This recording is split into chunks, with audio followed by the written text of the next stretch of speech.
On this week's Auto Mundial, we continue our look back at some of our favourite new cars of 2021. The Geneva Motor Show was once again cancelled this year due to COVID, but that didn't stop manufacturers from wowing us with their latest weird and wacky concept cars.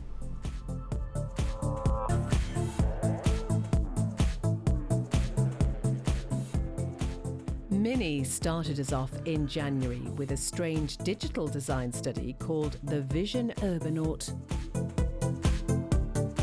Looking more like a van than a traditional Mini, this living room on wheels is what the brand calls an enabler of and companion for unforgettable times.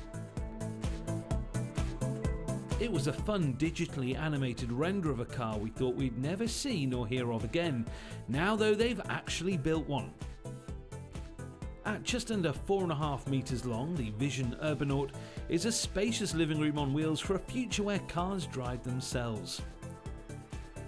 It's easy to be cynical about left field concepts like this, but at face value we think this is actually rather cool. For starters, while it may look like a space age loaf of bread, the wheels and lights can change colour and display interesting patterns.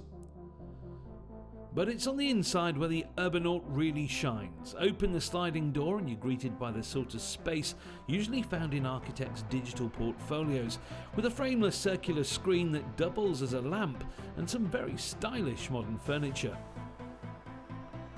There is a dashboard of sorts, but the steering wheel can fold away for autonomous driving, allowing the front occupants to swivel round and relax with the people in the back and enjoy the different atmosphere modes that Mini calls moments.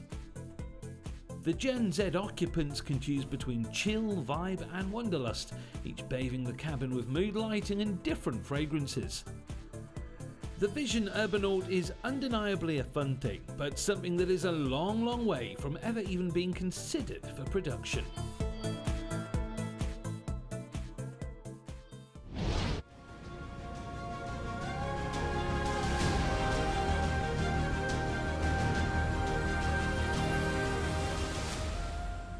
Possibly the prettiest concept car of the year though came from Audi. The Ingolstadt brand brought us a few different concepts this year, but it was this, the Sky Sphere, that really got us pining for a production version. The first in a trio of Sphere concepts, the Sky Sphere is a two-seater roadster with classic proportions, but a thoroughly modern look. Don't be fooled though by the long bonnet, there's no V8 or V10 lurking under it. It's 2021 after all, so this concept car is all electric. And while the numbers may be somewhat arbitrary on a concept car, Audi claims a 310-mile range and an electric motor on the rear axle, putting out more than 620 brake horsepower. And despite a curb weight of 1.8 tonne, Audi reckons it could still hit 62 miles per hour from a standstill in 4 seconds flat. But this is a Grand Tourer, and as such Audi has come up with two different driving modes to reflect that. Grand Touring mode allows you to sit back and relax as the car retracts the steering wheel and pedals and drives itself with its level 4 autonomy. The mode that we're more interested in though is simply called Sport. Not only does this give the driver back their pedals and steering wheel, but the car shrinks. The wheelbase is shortened by 25 centimetres, reducing the overall length from 5.19 metres to 4.94. The ride height drops too, while the infotainment screen splits, giving the driver a better view. It's all very clever stuff, very futuristic, and yet the inspiration came not from science fiction and artist renders, but from 1937.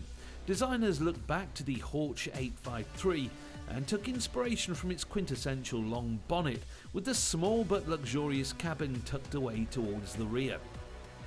It's a look that really works on a luxury Grand Tourer. The Sky Sphere perfectly captures the glamour and elegance of some of the great Grand Tourers. It's a modern interpretation of the golden age of motoring, with timeless proportions and an emphasis on luxury and performance.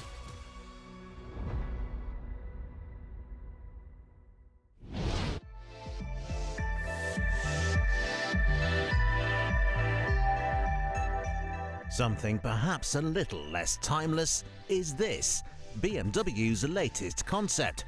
Called the iVision Circular, it's a design study of a completely recycled car, hence the initially rather odd name. Naturally, it's electric, with BMW telling us that it's a vision of where they hope to be by 2040. While we find it hard to believe that this will ever make it anywhere near a production line, it's still a very cool thing.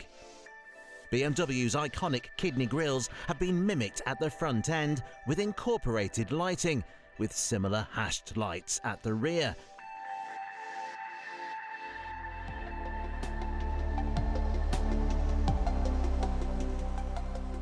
The entire car is not only built from recycled materials, but those materials are recyclable themselves. Speaking of the interior, the iVision Circular demonstrates what can be achieved with flat floor electric vehicle architecture, with what is essentially a living room on wheels. We always like it when manufacturers let their hair down and build a wacky concept, and this is no exception. The i3 of the future? Maybe not quite. But the use of recycled materials is fantastic and something which we hope to see more of in the industry.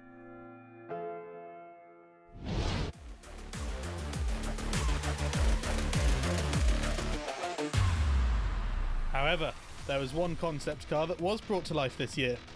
Called the Nissan Zed, this new coupe from Nissan is an homage to some of the brand's historic sports cars, with some wonderful retro details inspired by its back catalogue. There's more than a whiff of 240Z in the side profile with its long bonnet, and it even has a big rear light panel, like you got on old Silvia's. It may not look as delicate as an Alpine A110 or as elegant as a Porsche Cayman, but it's definitely a clear evolution of the Z car bloodline.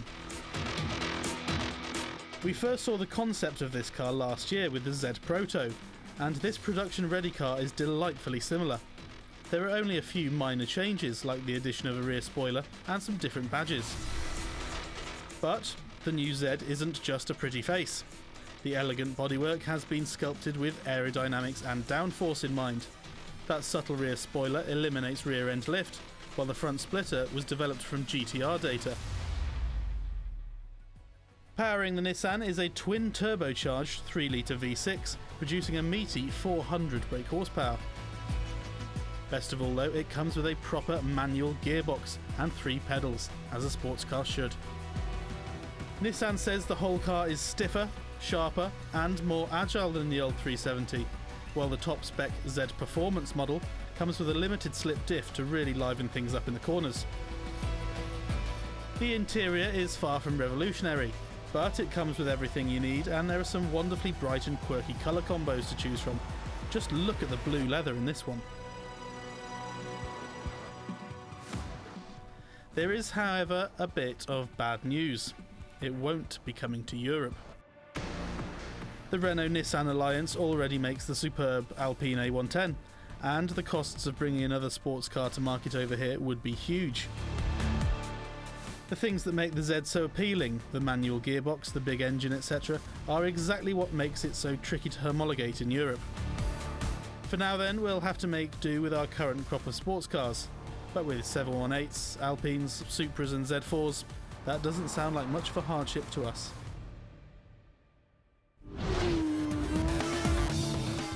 Join us again after the break as we continue our look at some of our favourite cars of 2021.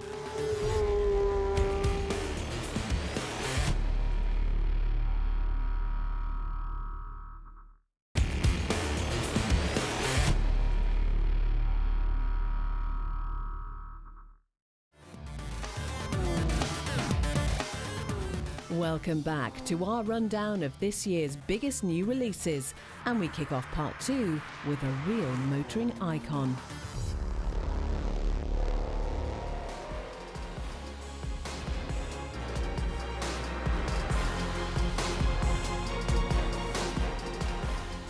The BMW M3 is a car that needs no introduction.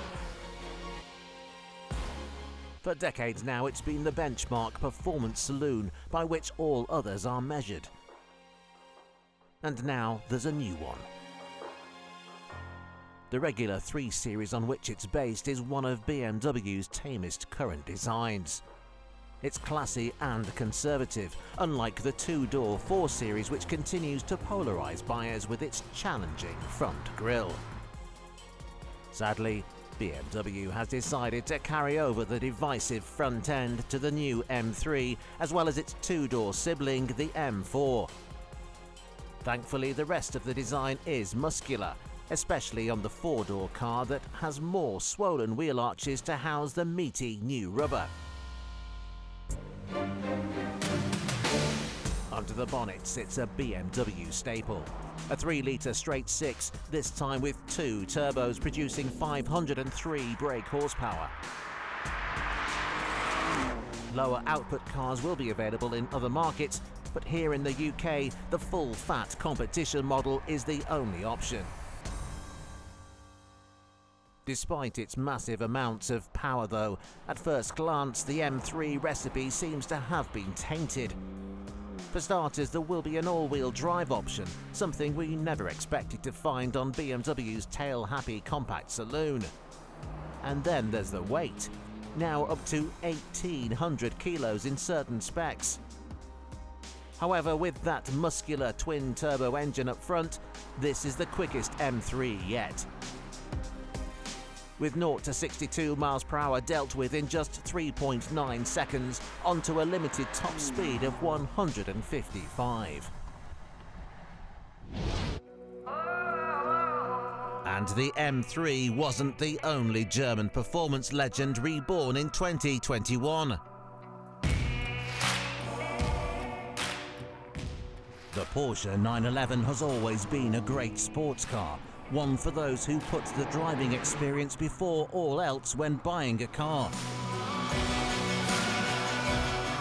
The latest 992 generation car though, while still a great driver's car, left us feeling like it was straying slightly into grand touring territory. After all, it's bigger than ever before and more refined.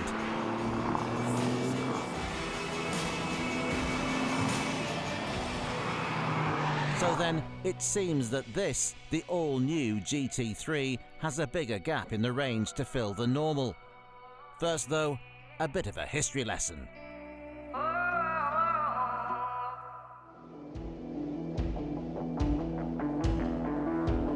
The first GT3 was introduced in 1999 with the 996 as a stripped-out, track-biased Carrera with aggressive aero, more power and a roll cage where the rear seats used to be. Power was sent to the rear wheels from a naturally aspirated flat 6.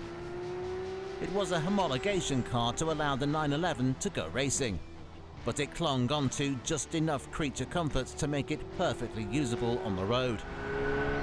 Since then, with each new generation of 911, has come an evolution of the GT3 following the same simple recipe. But how about this new one? Is it still the pure driving machine we want it to be? In a word, yes.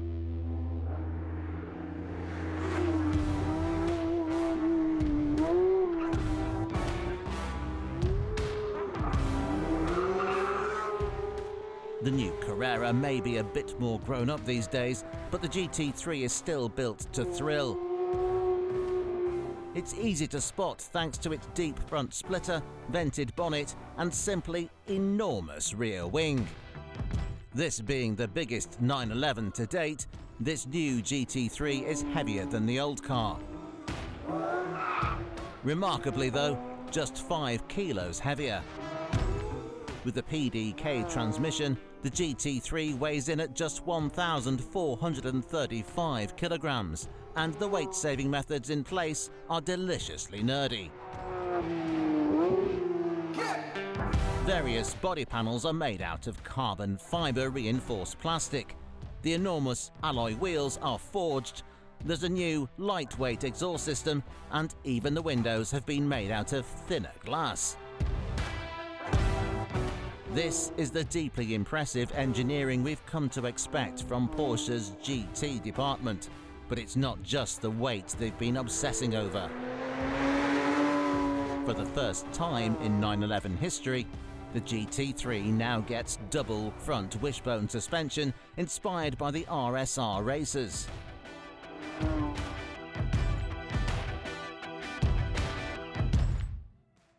Pleasingly, it retains its naturally aspirated, high-revving 4-litre flat-six engine and is the only current 911 without a turbo.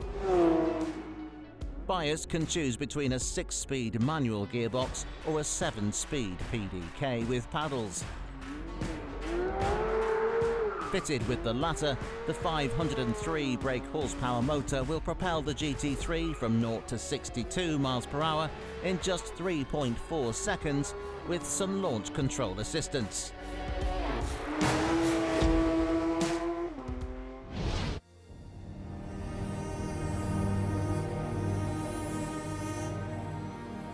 For over 50 years now, if you've wanted the pinnacle of luxury 4x4s, there's been no better option than the Range Rover. Originally designed as a Land Rover you could use every day, it has evolved over the decades to become as much of a limousine as it is an off-roader. Its success has spawned endless copycats, with everyone from Rolls-Royce to Lamborghini now offering their own take on the Range Rover. And now there is a new one. Just the 5th generation car in more than 50 years on sale, the 2022 Range Rover needs to be a success for JLR, who recently reported losses of over £300 million. On the face of it, you could be forgiven for thinking this is nothing more than a facelift of the outgoing car. The two do look very similar, but the longer you stare at the new model, the more new details you notice. It is a fantastic piece of design, with an elegant front grille and unique rear lights. The overall silhouette is very similar to the old cars, but it looks thoroughly modern. Massimo Frascella, Land Rover's design boss, has said the Range Rover's look was crafted with reductionism to try and create an understated take on a luxury car. To that end, all engine and trim level badging has been ditched, with each car simply marked as a Range Rover. If you don't intend on carrying lots of passengers though, each wheelbase can be spec'd with just 4 seats, allowing for more luxurious chairs in the back. Up front, the new Range Rover's cabin is another example of the reductionist design attitude. There are fewer buttons than before, with many of the controls now accessed via the stylish Pivi Pro infotainment screen that sits in the middle of the simple but elegant dashboard. As we've seen with plenty of other high-end cars in the past couple of years, it has a full-width horizontal air vent and a 2-spoke steering wheel. Naturally, leather comes as standard in all models, but buyers can choose vegan alternatives if they wish. An electric version has been confirmed for 2024, but from launch the Range gets an extensive engine lineup. There are 2 plug-in hybrid options, various mild hybrids, and a full-fat BMW-derived 4.4-litre V8 with 523 brake horsepower. We doubt many UK buyers will opt for that, but there are still diesel engines available for those who want to keep things simple. Crucially, the Range Rover retains its Terrain Response 2 system, which should mean it can go anywhere the new Defender can.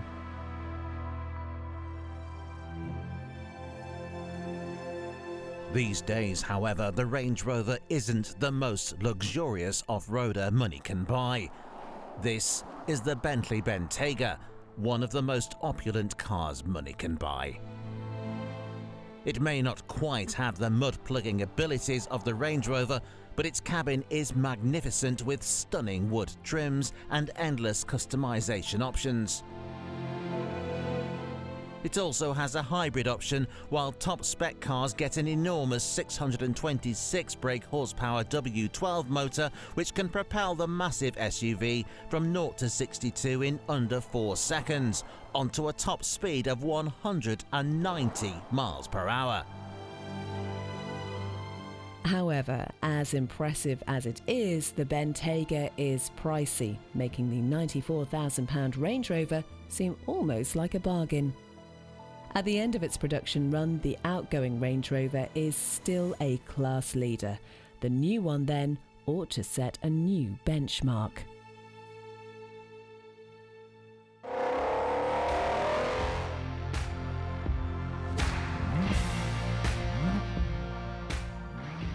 This year then has been a great one for new cars, and 2022 looks set to be another as we kick off next week with the all-new Porsche Cayman GT4 RS. You don't want to miss that. In the meantime, thank you for watching. We hope you have a very happy new year.